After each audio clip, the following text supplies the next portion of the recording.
오늘 우리가 누가복음 11장 1절부터 4절 말씀을 읽었습니다. 우리가 그 본문 말씀을 중심으로 해서 예수님께서 말씀하신 것처럼 기도할 때 이렇게 하라 라고 하는 제목으로 함께 우리가 은혜를 나누고자 합니다. 요즘 날씨가 많이 더워졌습니다. 그래서 후덥지근한데 우리 교회는 얼마나 시원한지 모릅니다. 계단 하나만 내려오면 얼마나 시원한지 여러분 우리 교회 자주 오셔서 기도하시기를 바랍니다. 어떤 분은 집이 멀어서 기도하러 오기가 힘들 정도인데 여러분 가까운 곳에 계신 분들 수시로 오셔서 기도하시고 시원한 곳에서 또 하나님을 만나시기를 바랍니다. 우리 믿음으로 살아가는 그리스도인들이라면 또 예수님을 따라가는 제자들의 사역이라면 기도는 빼놓을 수가 없습니다. 그래서 기도가 중요하다라고 이렇게 아무리 강조해도 지나치지 않을 정도로 기도는 너무도 중요한 겁니다. 그래서 기도가 없는 신앙생활은 생명력이 없는 거예요. 우리 어린 아이들이 이제 출산이 되면 그 아이들이 이제 점점 자라나면서 말을 배웁니다. 또 부모님도 또 할머니 할아버지도 이 아이에게 말을 가르치죠. 엄마 해봐, 아빠 해봐, 할아버지 해봐. 할아버지도 잘 못하고 할비 그러잖아요. 그러니까 아이들이 이 말을 먼저 배우는 것은 뭡니까? 인간으로서 생활하기 위해 필수사항이기 때문에 그렇습니다. 이 말을 해야 서로 의사소통할 수 있고 또 자기 뜻을 전달할 수 있고 그런 거 아니겠어요? 그래서 이제 서로 소통하기 위해서 말을 배웁니다. 여러분 우리가 보통 기도를 하나님과의 대화라고 이렇게 얘기를 하죠. 하나님과 우리가 대화하려면 기도를 어떻게 해야 되는지 좀 알아야 됩니다. 오늘 여기 본문 말씀 보면 한 제자가 예수님한테 기도를 좀 가르쳐 달라고 그렇게 요청을 하고 있어요. 여러분 우리들은 얼마나 기도를 배우고 싶어 하고 계십니까? 기도 잘하고 싶으시죠? 우리 성도님들 기도하고 싶은데 어떻게 해야 되나 궁금하신 분들은 오늘 본문 말씀을 좀 유심히 보시기를 바라고 또 지금까지 내 방식대로 기도하셨다면 오늘 말씀을 통해서 내 기도가 바른 기도인가 다시 한번 점검해 보시기를 바랍니다. 우리 성도님들이 교회 안팎의 일에 대해서는 아주 청산유수처럼 잘 이야기를 합니다. 정치 얘기, 뭐 병원 이야기, 아픈 이야기, 또 뭐 여러 가지 일들은 청산유수처럼 이렇게 잘 하시는데 막상 기도를 딱 부탁을 드리면 입이 꽉 다물어져 가지고 앞이 캄캄하고 어떤 분들은 나 교회 안 나온다고 막 그러시는 분도 계세요. 교회 안 나온다고 말만 하지 계속 나오시면서도 엄포를 놓으시는 거죠. 그만큼 기도가 잘 안 되는 거예요. 잘 두려운 거예요. 정상적인 신앙의 모습은 아니라고 봐요. 올바른 기도를 통해서 하나님과 소통하고 또 우리가 이제 기도에 대한 그런 사모함을 가지시는 우리 성도님들이 되시기를 바랍니다. 오늘 여기 본문 말씀 보면 한 제자가 예수님한테 기도를 배우고 싶어서 가르쳐 달라고 하는 거예요. 1절 말씀 한번 보겠습니다.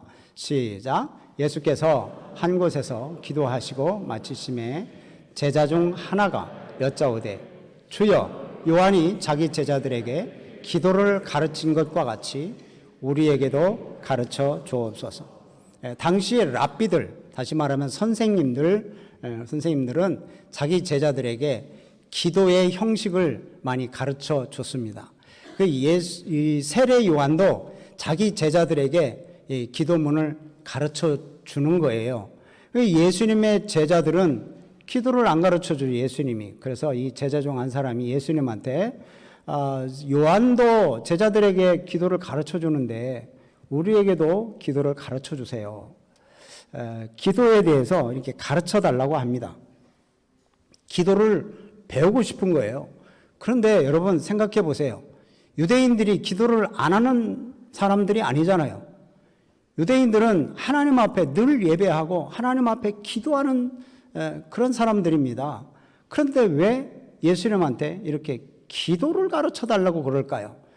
그동안 예수님께서 늘 기도하시면서 능력을 얻고 여러 가지 하나님의 놀라운 역사적인 일들이 이루어지기 때문에 그것을 보고 예수님처럼 기도하고 싶은 거예요.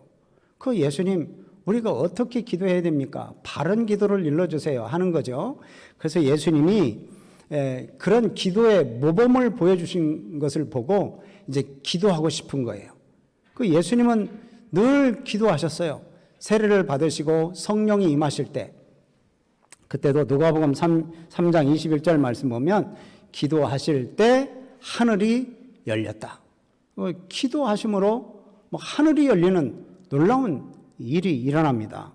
또 예수님께서 변화산에 올라가셨을 때, 그때 기도하실 때 용모가 변화되고 그 옷이 막 광채같이 바뀌는 일이 있었던 거예요.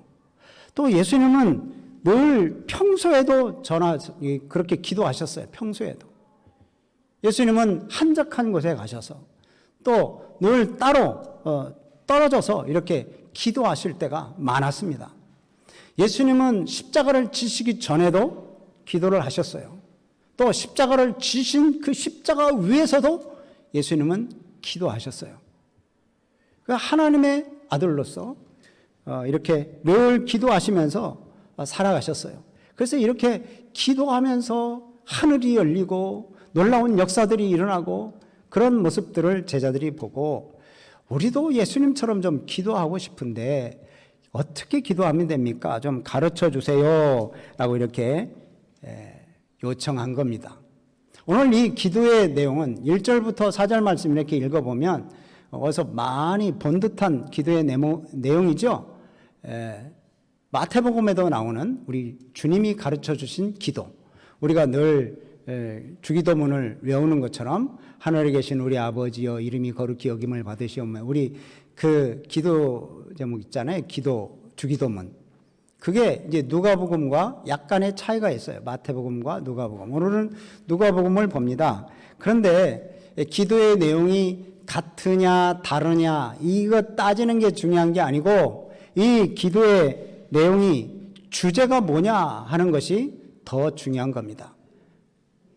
무엇을 위해서 기도해야 되느냐는 거예요. 그래서 우리가 하나님 앞에 기도할 때 어떤 마음 가지고 어떤 자세 가지고 하나님 앞에 기도해야 되느냐, 그것을 지금 예수님께서 가르쳐 주시고 계시는 겁니다. 첫 번째, 기도할 때 누구에게 기도하냐 이거예요. 누구에게? 여러분 누구에게 기도하십니까? 하나님께 기도하십니까? 여기 보니까 하나님을 아버지라 부르라 그러는 거예요. 아버지여 라고 이렇게 부르라고 하는 거예요. 아버지, 헬라어로 파테르라고 하는 건데 이게 이제 아람어로는 우리가 아빠라고 합니다. 아빠. 우리말과 거의 비슷하죠. 아빠. 똑같죠. 뭐 그런 거 보면 똑같. 아빠라고 부르라는 것은 뭡니까? 하나님을 친밀하게 부르고 하나님께 가까이 친밀하게 다가가라는 거예요. 제가 아는 목사님 중에 한 분이 아버지 어떻게 얘기하다가 보니까 하나님 아버지에 대해서 얘기가 나왔어요. 아버지라고 하면 자기는 너무 거부감이 많대요. 하나님을 아버지라고 부르는 게 이렇게 친근감이 다가오지 않는데요. 왜냐고 제가 물어보니까 아버지가 너무 가족들을 힘들게 했대요. 술도 많이 드시고 막 힘들게도 하고, 그러니까 아버지 하면 그냥 고개가 저어지는 그런 것이 떠오른대요. 이분이 그래서 하나님 아버지라고 하면 친근하게 다가가야 되는데 그렇지 않다고 참 가슴 아파하시더라고요. 근데 지금 이런 경우도 있을 수는 있지만 여기서 보는 것은 아버지라고 하는 것은 친근함으로 다가가라는 거예요. 기도하는 사람은 자기 자신이 하나님과 친밀함을 고백하라는 거예요. 아버지라고. 우리는 보통 이렇게 아버지라고 자연스럽게 부르잖아요. 어색하지 않잖아요. 하나님 아버지 하는 거 여러분 어색하십니까? 자연스럽잖아요. 근데 이 당시에 유대인들에게 있어서 하나님 아버지는 감히 아버지라고 부를 수 없는 그런 아주 두려운 존재였습니다. 그래서 그들은 구약시대에는 그러잖아요. 엘로힘이라고 하는 이 하나님 야훼, 여호와 이것을 이름을 못 불러요. 그래서 야훼 이름을 못 부르고 여호와라고 못하고 그냥 아도나이 다른 이름으로 그냥 읽어요. 하나님의 이름조차 읽을 수 없는 그런 두려운 존재. 그래서 감히 아버지라고 부를 수 없는 거예요. 우리는 이렇게 아버지라고 자연스럽게 부르잖아요. 예수님이 그런 두려움을 갖고 있는 이 유대인들, 이스라엘 백성들에게 아버지라고 불어라. 아버지라고. 멀리 계시는 분도 아니고 뭐 오미하고 너무 거룩하고 그래서 우리가 두려운 그런 분이 아니라 아주 사랑스럽고 친근하고 다정한 아빠, 그 아빠로 부르라는 거예요. 그 어떤 분들은 그러죠. 예, 막 기도하라고 하면 심장 떨려서 기도를 못 하겠다. 여러분 사랑하는 아빠한테 얘기하는데 그럼 심장 떨릴 아이가 있어요? 그냥 아빠한테 이렇게 얘기하는 그런 얘기, 자연스럽게 얘기를 할 수 있는 거죠. 그래서 아버지라고 부르는 거예요. 그러니까 우리는 무서워하는 그런 자녀들이 아닙니다. 하나님을 무서워하는 자녀들. 로마서 8장 15절 말씀을 보세요. 너희는 다시 무서워하는 종의 영을 받지 않았다. 너희는 양자의 영, 너희는 하나님의 자녀가 되었다. 그래서 우리가 아빠, 아버지라고 부른다. 이거 얼마나 축복받은 겁니까? 그래서 우리는 아버지라는 것을 자연스럽게, 또 친근하게, 친밀하게 그 이름을 부르면서 다가가라는 겁니다. 두 번째 예수님께서 가르쳐 주시는 것은 2절 말씀인데요. 아버지여, 그 다음에 뭐라고요? 이름이 거룩히 여김을 받으시오며. 이름이 거룩히 여겨라. 우리는 하나님을 지금 아버지라고 부르라고 그랬어요. 아버지라고 이렇게 친밀하게 부르라고 해서 너무 친하다고 해서 하나님을 가볍게 생각하지 말라는 거예요. 그 이름을 거룩히 여겨라. 하나님에 대한 경외심을 품고 하나님 앞에 다가가라는 거예요. 하나님의 주권, 하나님의 능력, 하나님의 그 위대하심, 그 위대하심을 인정하고 주님 앞에 서라는 거예요. 그렇다고 우리 다은이가 지금 박수치고 있습니다. 하나님이 어떤 분인지 인정하는 겁니다. 인정. 그래서 그런 인정함을 가지고 기도를 시작하라는 거예요. 두 번째는 2절 끝부분입니다. 나라가 임하시오며. 우선 나라가, 하나님의 나라가 이 땅에 임하게 해달라, 이런 기도를 하라는 거예요. 여러분, 하나님의 나라가 이 땅에 임하면 그러면 누가 다스립니까? 하나님의 나라의 왕 되시는 우리 하나님이 다스리는 것이죠. 하나님이 통치하시고 또 하나님이 다스리시면 하나님의 사랑과 하나님의 정의와 하나님의 공의로우심이 우리의 삶을 다스리게 되는 거죠. 이제 그럴 때 악의 세력은 물러가고 또 사악함이 제거되고 하나님의 공의가 우리를 다스리게 되는 거예요. 그런 것들을 보여달라는 거죠. 이제 앞으로 예수님께서 이 땅에 다시 오실 때 하나님의 통치로 완전하게 이 땅을 다스리게 될 줄로 믿습니다. 예수님이 가르쳐 주신 기도는 첫 번째, 가장 먼저 뭐냐? 하나님의 절대적인 권위, 그것도 하나님의 성품에 대해서 먼저 하나님을 찬양하고 하나님의 영광을 드러내라는 겁니다. 우리가 늘 알듯이 먼저 그의 나라와 그의 의를 구하라, 그렇게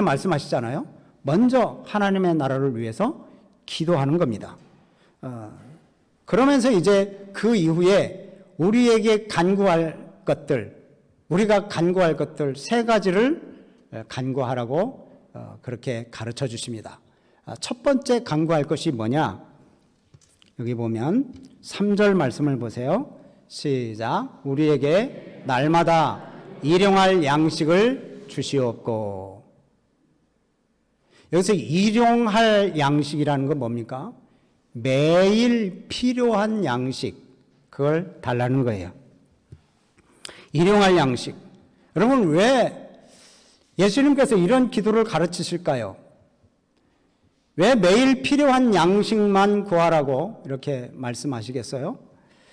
좀 풍성하게 쌓아놓고 하나님께서 복 주셔서 막 넉넉하고 그러면 사용할 때 여유롭고 좋을 텐데 왜 하나님께서 이렇게 매일 일용할 양식만 구하라고 그렇게 말씀하실까?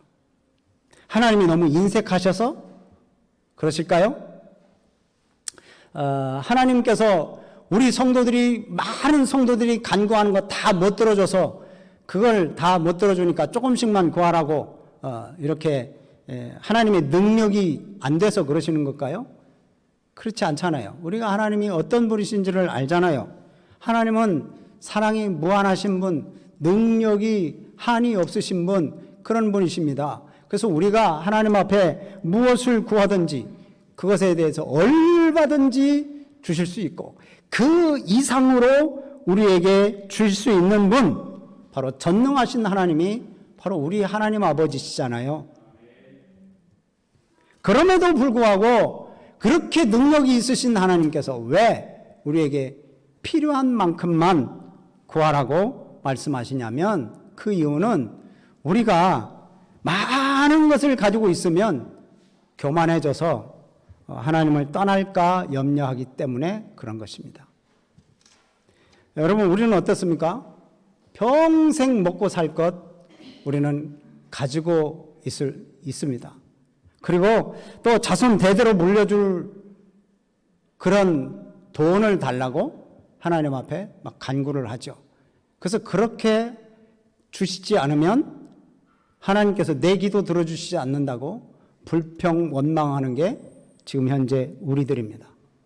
그렇지만 사실 가지고 있는 것만 해도 너무 많이 있고 이 많은 것 때문에 여러분 염려하고 불안에 빠지고 이것 때문에 골치 아픈 일들이 많이 발생하게 됩니다. 그렇다고 뭐 없이 살으시라는 건 아닙니다. 필요한 만큼 우리에게 주시는데 없으면 너무 가난해서 하나님의 영광 가리고 또 너무 많으면 교만해서 하나님의 영광 가리고 그러니까 참 우리에게는 적절하게 하나님께서 필요한 것을 요구해라. 그렇게 예수님께서 기도를 가르쳐 주시는 거예요. 이스라엘 백성들이 출애굽하고 가나안 땅에 들어갈 때 광야에서 40년 동안 그렇게 거하면서 그곳에서 하나님께서 주신 게 있었습니다. 뭐죠? 매일 만나를 주셨습니다. 그래서 매일 먹을 분량, 그 하루 먹을 분량을 걷어가면 그날 괜찮아요. 만약에 욕심을 부리고 이틀 것, 3일 것 걷어가면 다 썩어버립니다.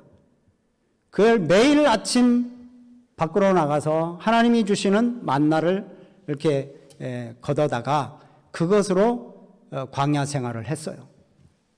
여러분, 이런 것처럼 하나님께서 양식을 주시는 분이라는 것을 인정하는 겁니다. 여러분, 양식을 주신다는 것은 우리에게 생명을 주시는 분임을 인정하라는 거예요. 여러분, 이 생명을 주시는 분을 떠나면 여러분 어떻게 됩니까? 멸망입니다. 그러므로 매일매일 우리에게 공급해 주시는 그런 하나님 앞에 늘 감사하면서 살아가는 게 우리들이어야 됩니다. 일용할 양식을 구하시는 우리 성도님들이 되시기를 바랍니다. 두 번째, 기도하라고 가르쳐 주시는 것은 우리 죄도 사하여 주세요라고 하는 겁니다. 4절을 한번 둘째 줄까지만 읽어보죠. 시작. 우리가 우리에게 죄 지은 모든 사람을 용서하오니 우리 죄도 사하여 주시옵고. 예, 여기의 말씀을 보면, 이 말씀 그대로 보면 우리 죄를 사함 받을 수 있는 것은 내가 죄 지은 사람을 용서해 줘야 된다, 이렇게 생각하실 수 있습니다. 물론 그렇게 받아들일 수 있지만 여기서 예수님께서 말씀하시고자 하는 것은 그게 아니에요. 그렇다면 우리가 다른 사람을 용서해 주지 않으면 우리도 용서함을 받지 못한다는 겁니까? 그건 하나님에 대해서 잘 모르시는 거예요. 하나님은 우리를 용서하실 때 조건 내달지 않으셨습니다. 그냥 용서하신 거예요. 무조건 용서하셨습니다. 하나님 아버지는 우리가 다른 사람을 용서하기 전에 이미 우리를 용서해 주셨습니다. 근데 왜 이렇게 기도하라고 하느냐는 거예요. 왜 이렇게 기도를 시키냐는 거예요. 기도하는 사람은 다른 사람에 대해서 어떻게 대처해야 되는지를 자기 스스로 알으라는 겁니다. 기도하는 사람은 내가 용서함을 받은 사람이니까, 하나님으로부터 은혜를 입은 사람이니까 마땅히 다른 사람을 용서해야 된다는 겁니다. 내가 용서를 해야 하나님이 용서해 준다는 게 아니라 나는 이미 용서함을 받았기 때문에 당연히 용서를 하라는 거예요. 그것을 에베소서 말씀, 골로새서 말씀 이렇게 보면 그게 나와요. 여기 보면 서로 친절하게 해라, 서로 불쌍히 여겨라, 서로 용서해라. 그렇게 하시면서 뭐라고 하세요? 하나님이 그리스도 안에서 너희를 어떻게 하심과 같이, 하나님이 너희를 용서하심과 같이 하라. 이미 우리는 용서함을 받았기 때문에 용서하라는 거예요. 우리가 용서해야 용서함을 받는 게 아니고. 또 골로새서 말씀도 역시 마찬가지입니다. 서로 용납하라, 피차 용서해라. 왜요? 주께서 너희를 용서하셨으니까. 주께서 우리를 용서하셨으니까 그렇게 너희들도 피차 용납하고 용서해라 라고 이렇게 말씀하고 그렇게 가르쳐 주시는 겁니다. 그러니까 용서받은 사람은 다른 사람을 용서해 주는 사람이 돼야 된다는 거예요. 다시 말하면 개인적으로 하나님 내 죄를 용서해 주세요 라고 이렇게 하나님 앞에 기도하려면 그런 삶을 살아라. 하나님으로부터 용서함을 받은 것처럼 그렇게 너도 용서하면서 살아라는 거예요. 교회가 이런 기도로 하나님 우리의 죄를 용서해 주세요 하나님 앞에 기도한다면 교회가 기꺼이 용서해 주는 공동체라는 것을 보여주라 라고 하는 거예요. 그래서 이제 우리를 용서해 주세요 하는 것은 그렇게 살아라는 겁니다. 기도만 하지 말고. 자, 그 다음에 세 번째 예수님께서 우리에게 기도를 가르쳐 주시는 것, 우리가 간구할 것을 가르쳐 주시는 것은 시험에 들게 하지 마시옵고, 시험에 들게 하지 마시옵고 라고 하는 겁니다. 시험, 이것은요, 시험이라는 건 미혹해서 죄를 짓게 만드는 거예요.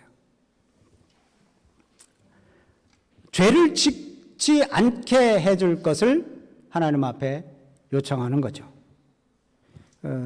참 우리들은 극심한 박해는 없지만 이렇게 힘들고 어려울 때 믿음을 저버릴 위험이 있거든요. 그런 위험에서 우리를 막아주세요 하면서 기도하는 거예요. 죄에 빠지는 것을 피하는 유일한 길, 그게 바로 하나님의 말씀대로 따라가는 거예요. 하나님의 인도하심대로 따라가는 거예요. 그래서 하나님을 의지하는 거죠. 오늘 예수님께서 이렇게 한 제자가 기도를 가르쳐 달라라고 하는 이 요청에 이렇게 기도해라 라고 이렇게 말씀하신 내용을 이렇게 보면 먼저 하나님 이름을 불러라. 아버지라고 불러라. 그리고 그 이름을 위해서 기도하고 그 나라를 위해서 기도하고 그 다음에 우리가 요청할 것들을 구해라. 그렇게 말씀해 주시죠. 오늘 말씀을 정리해 보면 여러분, 바른 기도는 과연 뭐냐? 매일 기도하고 있고 이스라엘 백성들, 유대인들이 매일 하나님 앞에 제사하면서 하루에 3번 이상 기도하면서 하나님, 나는 이방인들과 같지 않게 나는 매일 기도합니다. 이렇게 자랑하는 유대인들인데 진짜 바른 기도가 뭐냐는 거예요. 바른 기도는 먼저 하나님의 나라를 위해서 기도하는 거라는 겁니다. 만약에 우리가 기도할 때에 나 필요한 것만 구하는 기도라면 여러분, 다른 종교와 다를 게 뭐가 있어요? 뭐하러 하나님 믿으면서 살아? 뭐하러 예수님 믿으면서 살아요? 지성이면 감천이다. 그래서 열심을 내서 기도하는 거, 그게 다가 아니라는 거예요. 방법 강조하고 그거 다가 아니라는 거예요. 그렇게 지성이면 감천이다, 빌고 비나이다, 내 욕심만 구하는 것은 그건 어떻게 보면 나중에는 하나님을 대적하는 그런 일이 되기도 합니다. 먼저 하나님의 나라를 위해서 기도하라는 거예요. 주님의 다스리심에 순종하려고 하는 그런 마음을 먼저 가져야 됩니다. 그러니까 바른 기도는 내가 변화되는 거예요. 내가 하나님의 마음으로 바꿔지는 거예요. 내가 하나님께 가까이 같이 가는 거예요. 하나님을 설득해서 내 뜻을 성취하려고 하는 게 기도가 아니에요. 하나님, 나 이런 목적을 가지고 있는데 하나님, 나 도와주셔야 됩니다. 하나님이 무슨 내 종처럼 하나님을 막 부려먹는 그런 게 기도가 아니라는 겁니다. 하나님의 뜻, 하나님의 목적, 하나님의 생각이 나를 사로잡고 나를 바꾸고 나를 변화시키는 거, 그게 기도예요. 그래서 예수님의 제자 중 하나가 누군지는 모르겠지만 예수님한테 그렇게 기도하는 거예요.